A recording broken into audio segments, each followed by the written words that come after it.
Hello, congregation, and welcome back to the Unveiled Podcast. I'm super excited to continue our parenting series, and today I've got Brenda Wideman with me. She's going to talk to us a little bit about homeschooling and what that looks like for her family. Thanks for being on the podcast. Absolutely. Thank you for having me and asking me what it's like to homeschool. We are all in for a treat. Welcome to the Unveiled Podcast.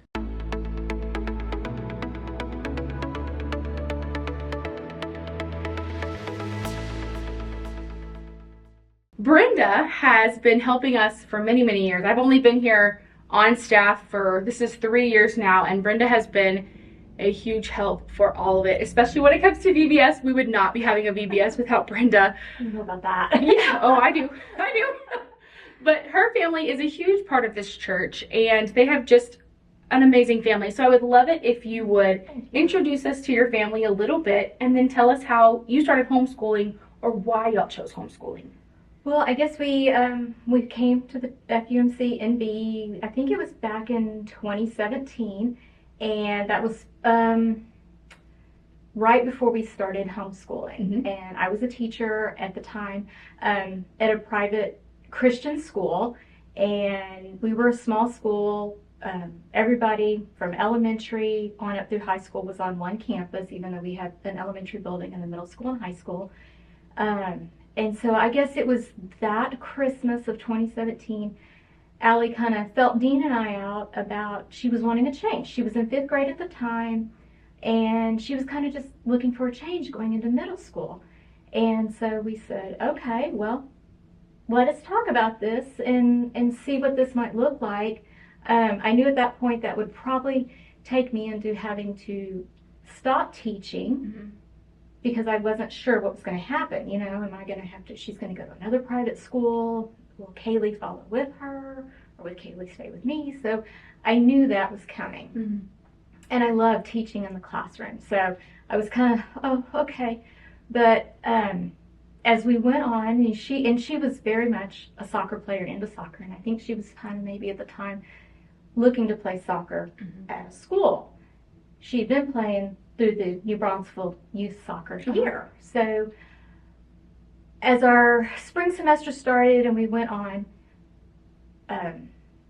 we were trying to figure out how's this going to look. Well, then we got to summer, and I'm going, okay, we need a plan. What are we going to do? And we had visited some other private Christian schools, and okay, how's this going to look? Well, I went ahead and turned in my non-committal letter for the next year, and just went through all those feelings, and we got into summer, got home, and we were talking about it one day, and Allie goes, can we homeschool?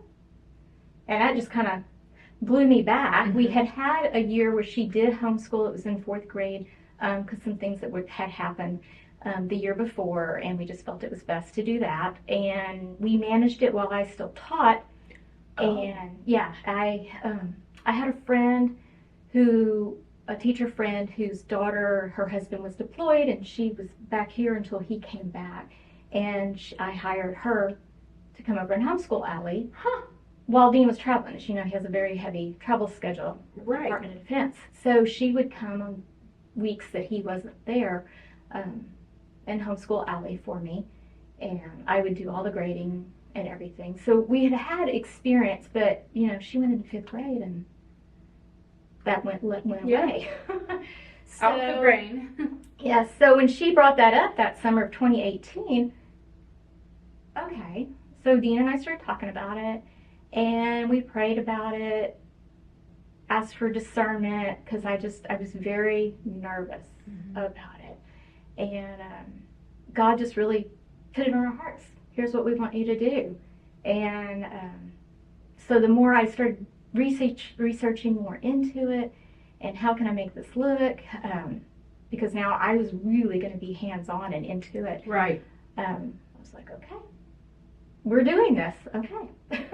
So then Allie was in 6th grade when y'all started? Mm-hmm. And then so Kaylee started homeschooling then, or did she come a little later? No, she was in 3rd grade, and I was already familiar with some of the curriculums that we had used at the school we were at, and they have a homeschool side. So I started using those curriculums because I was familiar with them, and Right. I liked the flexibility. As I got more into it, I realized with the homeschool side of it, they sent you everything. The lesson plans were laid out, wow. and it was beautiful. I used the videos because at the time, with that particular homeschool curriculum, they didn't have yet an online Okay. videos and stuff. Now they had an online academy, but I just decided let's try this with the DVDs, and we liked it because if we were going somewhere to an appointment, the girls would just take their laptops, put their DVD in, and while we were going to the doctor appointment or whatever, they would watch their DVDs and stuff. So it was very flexible. And Yeah. I'll always say that about homeschool. That's the beauty of it. It's very flexible. It's flexible and how you make your schedule. Do you mind if I throw you for a little bit of a loop and ask Okay, you a okay. question? I'm sorry, church family. No, listen, I will be really honest here. I usually send the questions to those that I'm going to be interviewing just to give them a chance of what's going on in my mind because, I don't know, they may look at the questions and go, Mallorie, that just does not work. Anyway, so the curriculum that you use is, can you share a little, well, do you use the same curriculum now? As we have grown, because I'm 7 years into this, learning Allie and Kaylee's style of learning, I started picking and choosing curriculum. Very cool. And I've learned, okay, I like, say, a Becca for English over another curriculum, Right. maybe. Or the girls prefer that. And I've really gotten into, as we're approaching, I start looking at our next school year in January, even though I try to make a practice of, okay, are we going to do this again next year? You know, do we want to so do you this? revisit every year if you're going to I revisit, and what do we want to see for next year if we do this? Like the girls told me at the end of this last school year, we'd like to take Fridays off. How can we do that? You've kind of already done it some in the past. Like they've learned, they'll double up. Like maybe on Monday they'll do Monday and Tuesday's work. On Tuesday they'll do these days, and especially if they want to start their breaks earlier. Yeah. They've Oh, learned yes. how to do that, which is really cool and great for time Right. management learning. So I use a bunch of different curriculums now. That's awesome. Yeah. That's very awesome. And like Allie may like this curriculum for science, and Kaylee's already told me no, I like master books for science. Interesting. So, yeah. How cool that you can, like you've already kind of said, you can create what your child needs depending on what their learning style is, what they're more interested in. That's really neat. Yeah, and that's been really cool, especially for Allie, because she's always, since she was a little girl, like I think Avery's age or younger, she has always been interested in paleontology, always, and she has stayed very consistent with that. And so I was able to, coming into her high school years, I've kept it with biology, chemistry, physics, and kept with that track with the state of Texas. But I've added, I was able to find a class that was in kind of paleontology. In the first book talked about evolution, debunking that, and the second book was about fossils. And then next year I added biblical archaeology, and then I found out Master Books had a whole general science class based on unwrapping the Bible, talking about the pharaohs, and there was like 4 books in this curriculum. Oh, how So it's interesting. really, really good for her. That is so neat. Yeah.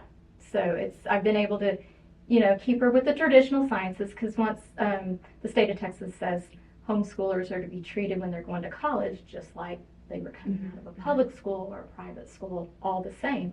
But I've been able to add to her curriculum and make it hers. Right.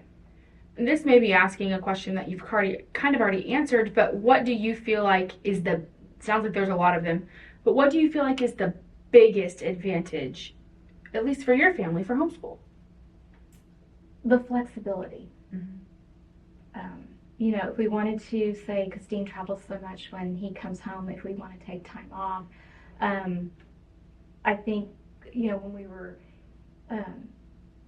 dealing with being primary caregivers with Dean's dad, and when he had his heart condition, was in the hospital, and Dean and I had to be there so much, they were old enough.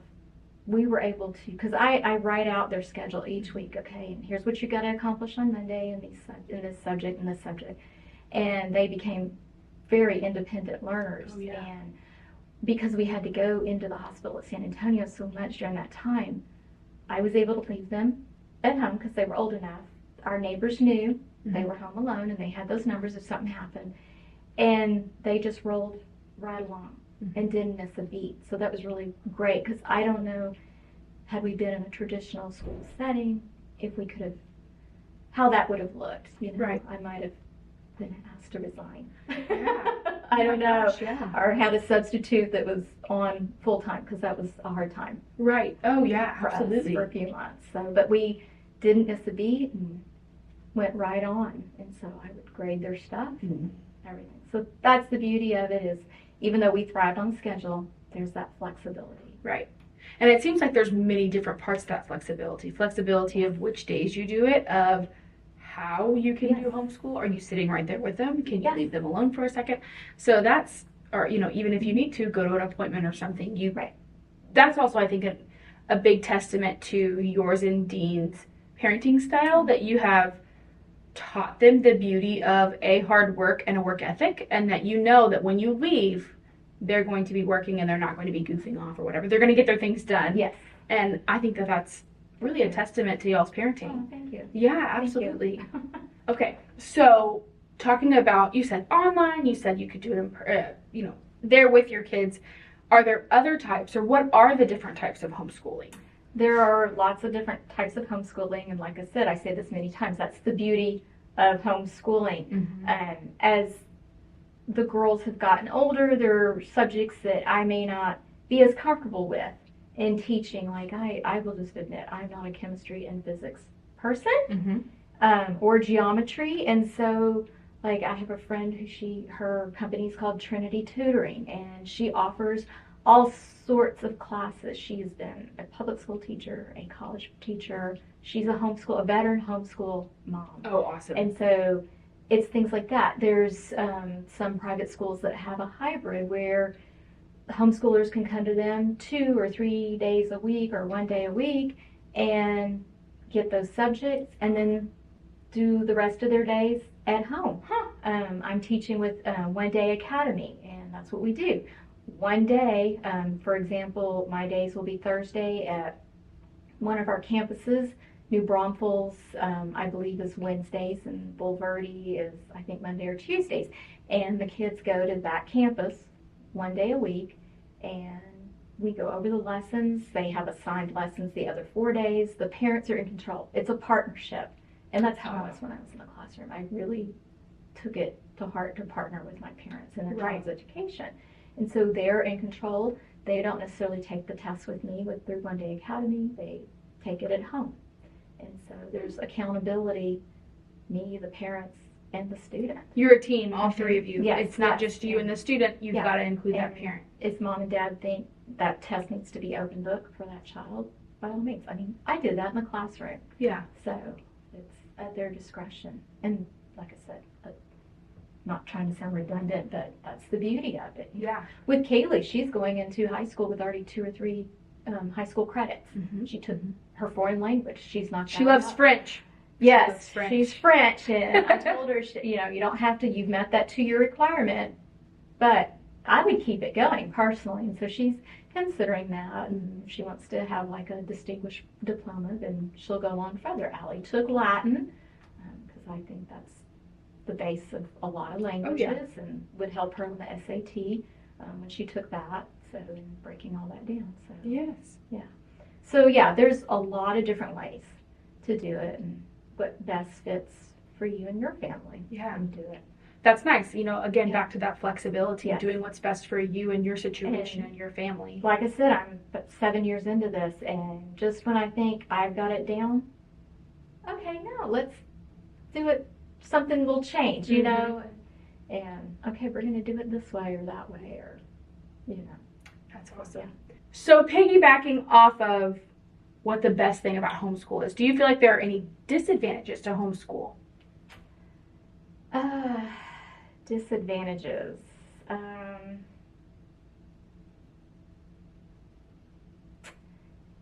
a lot of people will ask me, what about the socialization? Mm. And I think that's a big thing that people don't understand is there's, Allie and Kaylee. Y'all know Allie and Kaylee.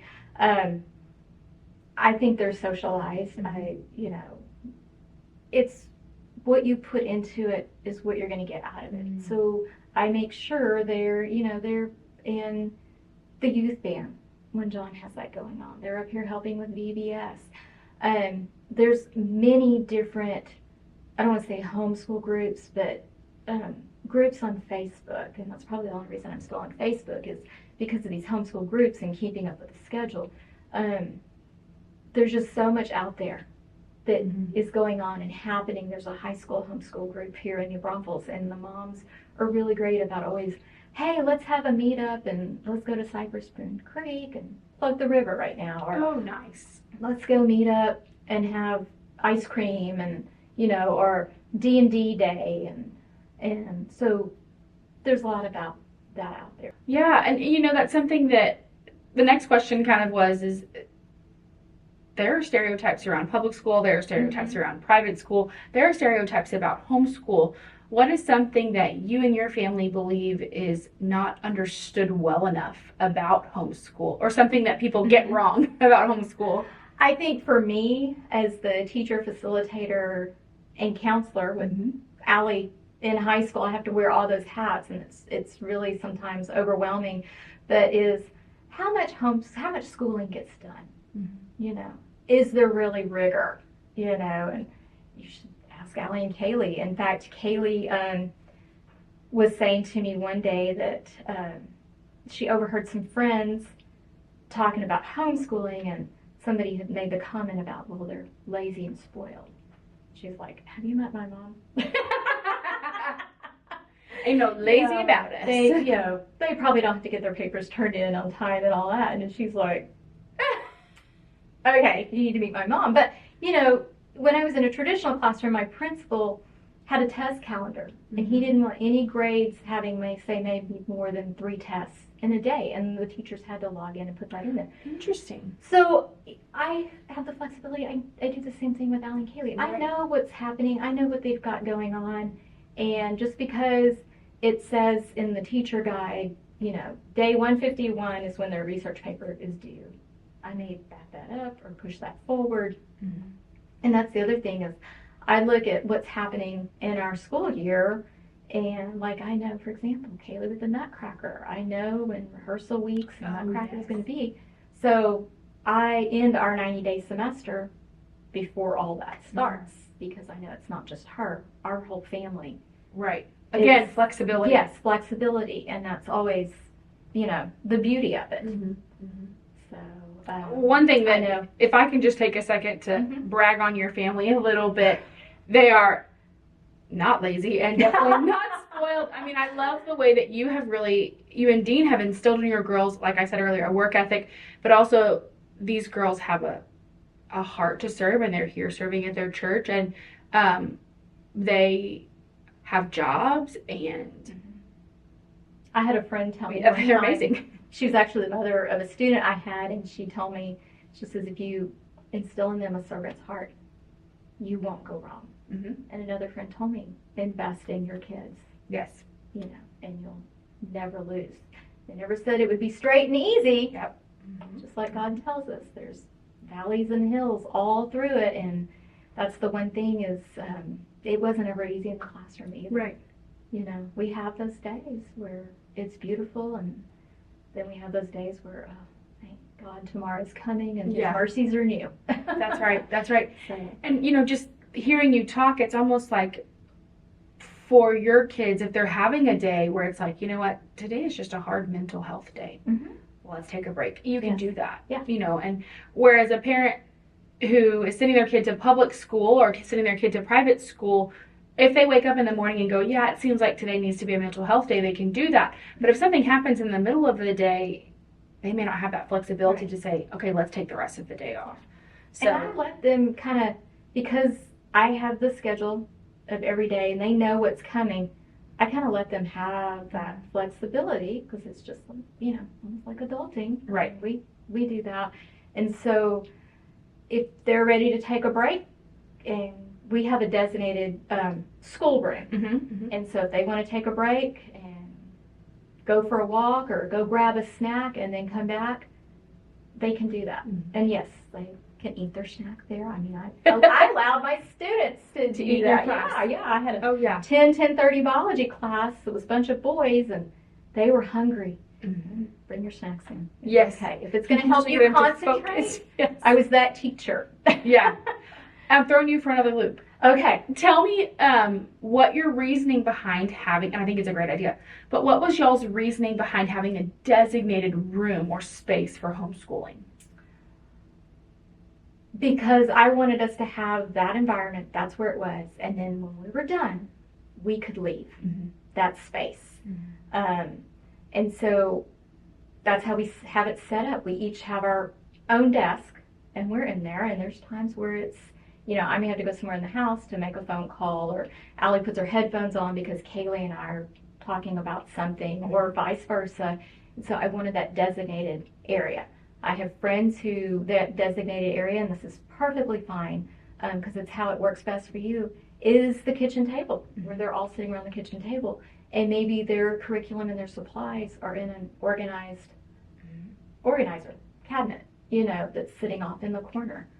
So that was just what works for you? For our family. And you'll see people in the groups that I mentioned earlier getting in there and asking everybody, what works best for you? How do you do this? You know, we have a lot of, I believe, people that are in the public system that are considering pulling out, and they'll get in our groups that once they're approved, and they'll ask questions. How does this going to look? You know, do I want to do this? And you'll see all the parents chiming in. And, hey, this is what worked, this is what didn't. Here's what you can do. You can try it. You know, decide it's not for you. I did. I had a friend who, during COVID, she tried it, and she decided with her 3 kids that didn't work for her. Right. And that's fine. That was beautiful, you know. That kind of goes right into my next question of, there are lots of people out there who say, and I'll be honest, I am one of them, I could never do that. And I think for many different reasons it doesn't work for everybody. Just like for many different reasons public school or private school doesn't work for everybody. You have to go with what works for your family. But my personal situation is I work part-time, and so I'm with my kids the full day for 3 days, and then for 2 days to 3 days out of the week, half the time they're in care while I'm working. And I love having the ability to talk to adults and you know, just have something that's mine. And also my daughter and I are very much alike, and so it's a great thing on some days, and some days I don't know if we're gonna make it through the end of the day before both of us need to just take a break. Emails when he's on the road going, we need to have a parent-teacher conference. Yes, exactly. So what would you say to those parents who maybe are kind of on the edge of like, I don't know if this is for us. Things at public school or private school are not really working well. We're not finding this rhythm in what we're currently doing, but they're worried that they're one of those I could never do that parents. What would you say to them? Try it. I think it's in my general science class, when we start the year in that book.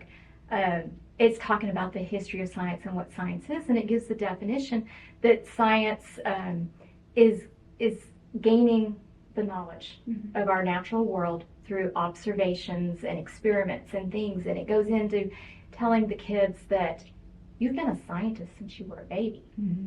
You know, you came into the world and you started learning, you know, when you started reaching out and feeling things, and how does that feel and everything. Well, honestly, it's the same thing. When you had Avery and Beckett, you were their first teacher. They learned from you and Robbie. And so I say the same thing. You've been a homeschool parent from the beginning. Absolutely. I believe that. So yeah, if you're thinking about doing it, I strongly feel God's put that in your heart. So pray about it, use discernment, and think about it. And maybe He's using that. I don't know all the answers, but He could be using that to make, no, this isn't, after discernment and prayer, this isn't quite what I want to do. I mean, there's days I go, God, did you really call me to do this? Did we get the wrong number? You know. Yes. We have those days. I mean, Dave's dean gets tickled when he's at home and he's in his office. And Kaylee, God bless her, math is just not her thing sometimes. Oh, I'm with her. Simple math. I know. I could probably rattle off some calculus problem and she could do it in her head, but simple math, and she's going to get mad at me. I'm sorry, Kaylee. But she will march downstairs right to her dad's office and just, I don't get this. I don't want to do this anymore, or whatever. But then she'll pull back, and just like, in third grade, that's how the grade level she was in when we started. This is really great. I enjoy this because she realized, I'll never forget her comment a few weeks into it, there's a lot of wasted time in school. And the fact that she could recognize that in third grade. Third grade. Yeah. I know. And that's kind of, I think, what Jacob led to this morning in that interview that Edith did about. Yes, how school got in the way of his God time. And right. And that's the other thing is I made sure they've always been exposed in Christian education is we have a Bible class. Now, it's evolved from just, instead of studying the New Testament or Old Testament with those curriculums, I'm very passionate about apologetics. And now that they're getting older and fixing to be on their own, I want them to be solid. Right. And be able to go out there and give that reason like we're supposed to. So I've really dove into that with them. And that's what I like about the curriculums I use is it's just not just Christian view. It shows secular views. And one of the, I think it's BJU in their histories early on, they compare all the different religions and everything and showing that. So, that's really interesting because, I'm reading the Bible, I'm doing this Bible plan on the Bible app, and I've done many plans, and I feel like as I've gotten older into my 30s, oh girl, wait till you're all of us, that was totally a joke. Sorry. All of a sudden, it feels like I want to be more in the Word, and I want to know more, and not just have this superficial layer of relationship with God. And by only having that superficial layer of knowing God and only reading this, reading the Bible on my own and reading but not really taking in everything that it's saying, I started doing this Bible plan, and it's the 365-day Bible in a year by Tara Lee Cobble. And they talk about everything. They talk about the history of what was going on, and I just really, truly love that. They talk about the different religions. They talk about they go deep in depth into what Baal was, and the fact that he's not just one little clip in the Bible. They talk about there's people that worshipped Baal for generations and generations and generations and generations, and this war that Christians have kind of had with themselves of staying true to the one true God. And it amazed me going back and reading that, hearing it, and hearing Tara talk about the history of things. Yes. The Bible doesn't just talk about Christianity. It does give you an eye into all, other different religions, but it shows you what the beauty of God is. Yes. And I think it's really cool that you can teach your kids this through homeschool when they're not 30 and not 45 and 50 and, 80 years old. Right. They're getting that kind of thing now. Yes.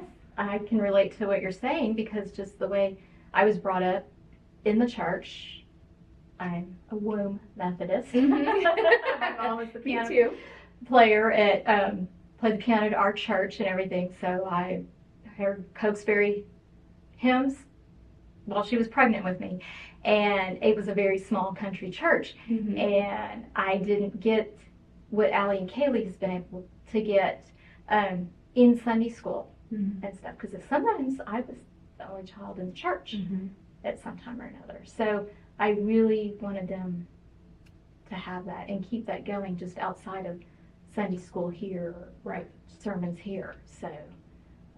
So yeah, I'm very glad that I'm able to keep that going and everything. So it all builds on top of each other. Yes, which is I great. didn't get that, and seeing it. Sometimes I feel with them and their curriculum, whether it's history or Bible, I'm like, oh wow, I'm learning something myself. And what was really cool with Kaylee in the elementary years in Bible, they had a timeline that kept going year to year, and with all the years on it and pictures like Paul and various people that she would put on that timeline with what she was studying. And so it was that visual representation. It was really cool for her and me at the same time. Again, you're learning along with her. Yes. Yeah. So that's been cool. And like one year we stepped out and we did a biblical worldview, just with all the things that are going on in our world right now. And it's hard for me just to wrap my brain around some of the things. So BJU had a curriculum for their respective grade levels. So we did that with each one of them. And even though it was the same stuff, it was more, Allie's was more appropriate for her age level versus Kaylee. And so I went through both those with them. Oh, that's really nice. It was really neat because it taught me also how to talk about some things. That's also a way for you guys, I'm sorry, I didn't mean to interrupt you. No. For y'all to sit at the dinner table and have dinner time conversation about things where, yes, you're on different age levels and, maturity levels, but it's all the same topic. And yes. Yeah. And we don't, I told somebody the other day they talking about homeschool and perception is they're not in a bubble. Mm-hmm. We're very open about everything and we let them lead us with the questions and what they're ready to talk about, especially, with Dean's profession, being a forensic biologist and his expertise. And because Allie, as she's getting older, she's starting to watch other things on TV and she's getting into some of the crime-related scripted shows and stuff. And I have actually gotten her a curriculum. She's already studying it this summer in forensic science. So it's actually been cool the few weeks that Dean's been here and there, been home. She's asking him questions. And so that's kind of actually really cool because he's getting more involved, I bet that makes him proud too. Yes. So she's just, she's reading through the text right now. She's like, I'm not doing the worksheets yet, Mom. Yeah. Well, but that's also. But it's cool, yeah. And correct me if I'm wrong, but doing homeschool, you can. I've already said the word create, but you can create a curriculum that your child is interested in. Yeah. So can you go through and say, okay, I know that my child, Allie's getting ready for college years. And so being able to say, I'm going to give her some curriculum of things that I think she's interested in rather than a general, I don't know what seniors are taking nowadays. I took anatomy and physiology. And I know there was also physics and things too. Right. But can you tailor that and say, you know what? I know that you're interested in paleontology. Let's take a science course on this. Yes. That's very And that's what I started her freshman year, which kind of then kicked over in crossing curriculums. She did her whole freshman English paper on debunking evolution and everything. And I was very impressed and stuff. And she has such a passion for that. And this past summer, the summer we're in right now, she had the opportunity to go back to Glen Rose to the Creation Museum of Texas and do another excavation. Is that her second year doing that? That's her second year doing that. And just, loved it all so much. In fact, one night, they excavate in the mornings. Well, it's cool. Yeah. And then you have your afternoon to yourself. And then you come back to the museum for a lecture series and a gathering and everything. And they've really added on to their lab. I haven't been up there in 4 years. So they've really added on to their lab, and Allie was walking through the museum and looking at books, and she called me, and this was kind of like an aha moment for me, is she called me, she may have texted me, and she was like, Mom, remember the books that we did my freshman year on evolution and fossils? They have them here in the museum. Oh. And it was kind of like, oh, yes, that's awesome, and then Dean was like, do you mind if I pass your information on to this grandmother whose daughter's homeschooling, and her daughter's really interested in paleontology, and overheard, Allie said, you had this book and all this stuff. Yeah. Absolutely. Mm-hmm. Absolutely. Because when I started that, I actually reached out to FEAST, which is in San Antonio. Okay. And that stands for Family Educators Alliance of South Texas. Okay. They're a real cool support group. And anyway, so I had reached out knowing I wanted to do this for Allie. Is there a curriculum that you know of on paleontology? Uh-huh. And there wasn't at the time. So I had to really dive in and do my research and everything. So. But how cool that you found it. Yes. And I called them up and I said, here's what I found. Here's what. So they put it on their list. On their resource. Yeah. they're an awesome resource, just like our faith homeschool group here in New Braunfels is really a good resource.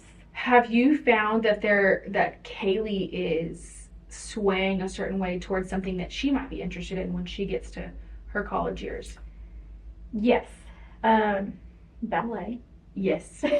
She's very good at that. She's very interested in growing up and becoming a prima ballerina and maybe one day having her own studio.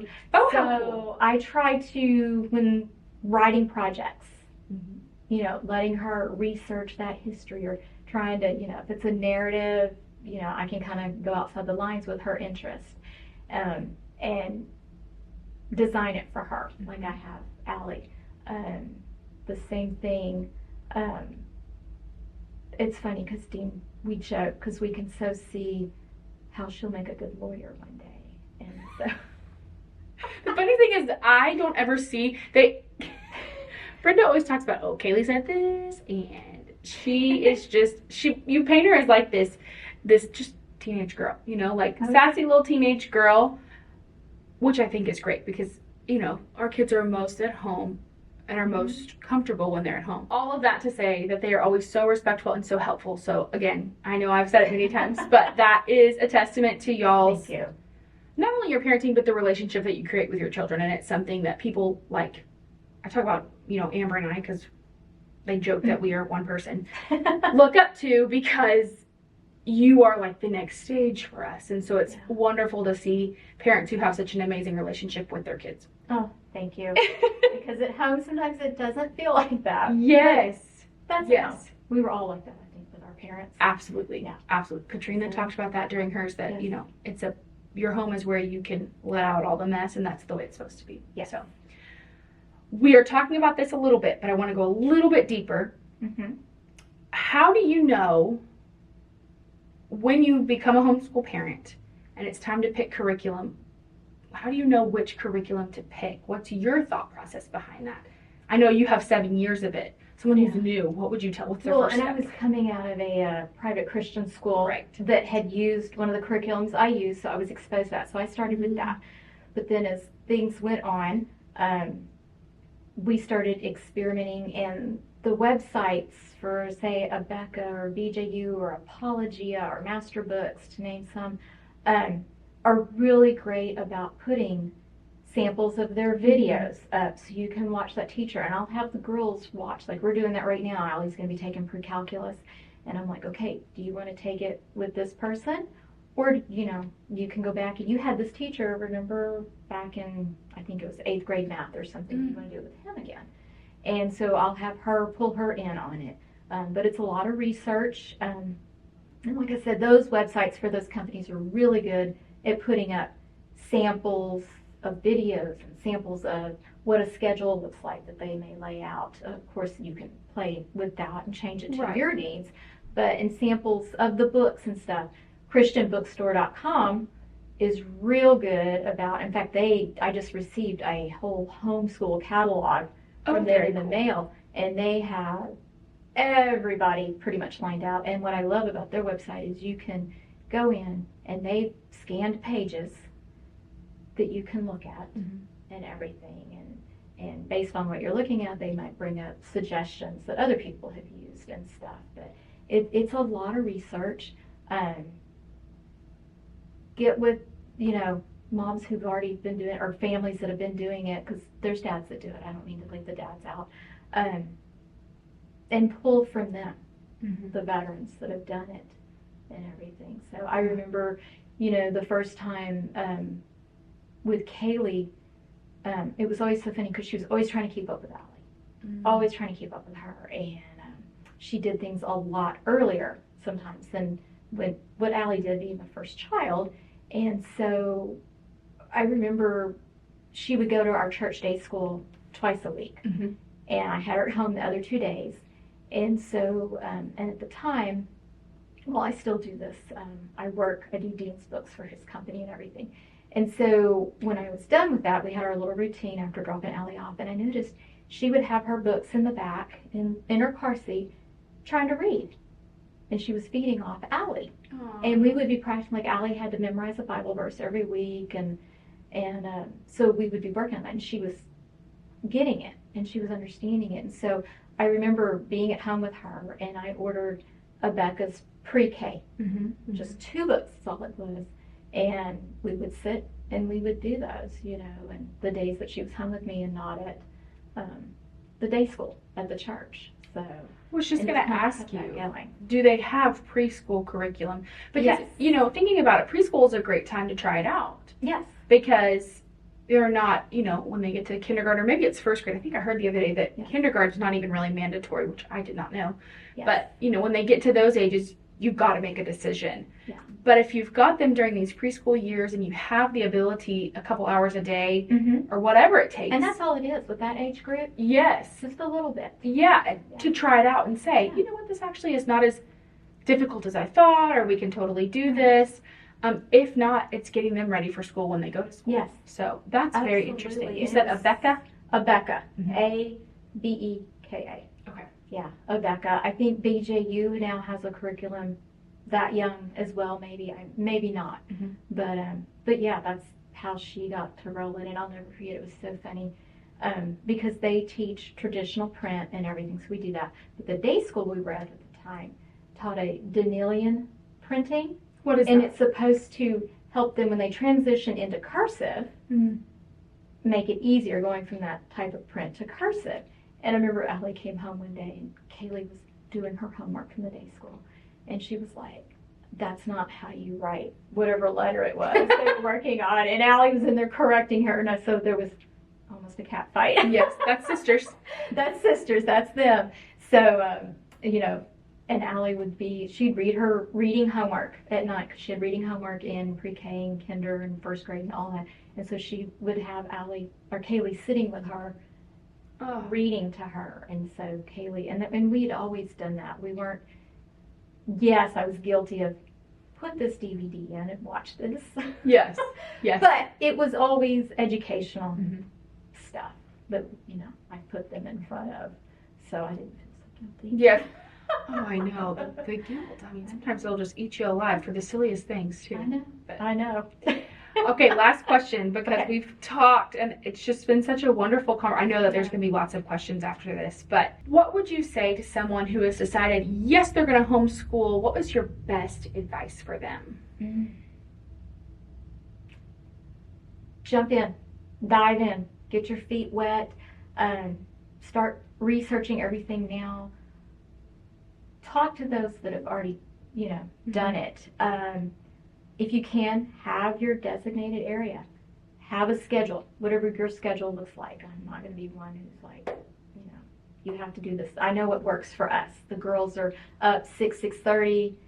They get dressed before they come down. They eat their breakfast. They go up. They do their brushing their teeth and everything. That's just part of our schedule. And then they scoot right on down to our homeschool room. And, they're usually sometimes 7:30, already jumping on it.